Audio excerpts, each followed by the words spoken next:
నష్టం ఎంత వచ్చినా సరే అస్సలు తగ్గాల్సిన అవసరం లేదు. శత్రుదేశం పాకిస్తాన్ కి గగనతలం మూసివేసిన తర్వాత కేంద్రం స్టాండ్ ఇది. పాక్ గగనతలం నుంచి కాకుండా ఇతర మార్గాల్లో వెళ్తున్నందుకు ఇండియన్ ఎయిర్లైన్స్ కంపెనీలకు అదనంగా ఖర్చు కానుంది. ఈ అదనపు వ్యయాన్ని ఎలా భర్తీ చేయాలనే అంశం కూడా కేంద్రం ఇప్పటికే ఆలోచిస్తోంది. ఎంత ఖర్చైనా ఎంత నష్టమైనా సరే పొరుగు దేశం పాకిస్తాన్ కి మాత్రం బుద్ధి చెప్పకుండా తగ్గేదే లేదని స్పష్టమైన సంకేతాలిచ్చింది.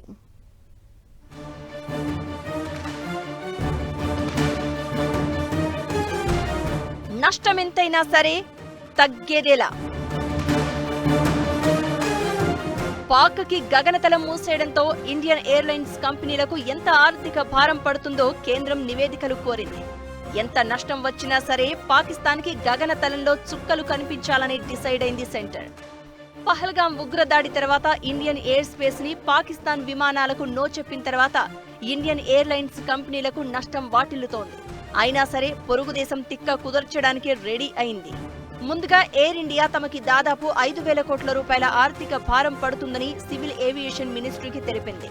టాటా గ్రూప్ సంస్థ అయిన ఎయిర్ ఇండియా ఈ షట్ డౌన్ సంవత్సరం కొనసాగితే తమపై 5,000 కోట్ల వరకు అదనంగా భారం పడుతుందని, దాన్ని సబ్సిడీగా ఇవ్వాలంటూ కోరినట్లు తెలుస్తోంది. అమెరికా, కెనడా, యూరప్ దేశాలకు వెళ్లే విమానాలు పాక్ నుంచి కాకుండా మరో మార్గం ఎంచుకోవడం వలన సమయం ఎక్కువ పడుతుంది. అలానే ఈ సమయంలో అదనంగా సిబ్బందిని నియమించుకోవాలి. ఏవియేషన్ ఫ్యూయల్ ఎక్కువ అవసరమవుతుంది. ఇదంతా కలిపి లాంగ్ రన్ 5,000 కోట్ల అదనపు భారంగా ఎయిర్ ఇండియా చెప్తోంది.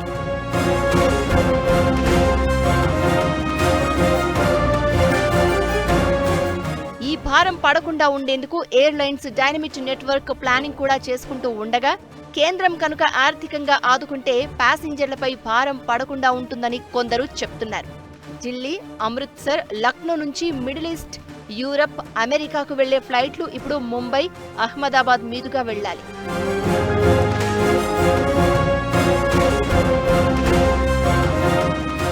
మరి ఈ ఎయిర్ స్పేస్ మూసేయడం వలన పాక్ కి కూడా భారీగా నష్టం వాటిల్లుతుంది.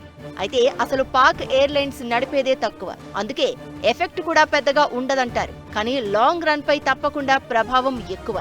ఇప్పటికే చైనా, లావోస్, థాయిలాండ్ మీదుగా పాకిస్తాన్ తమ విమానాలను మళ్లిస్తోంది. అయితే గతంలో ఈ ప్రయాణాలకు 6 గంటల సమయం పడుతూ ఉండగా ఇప్పుడు 8 గంటలకు పెరిగింది.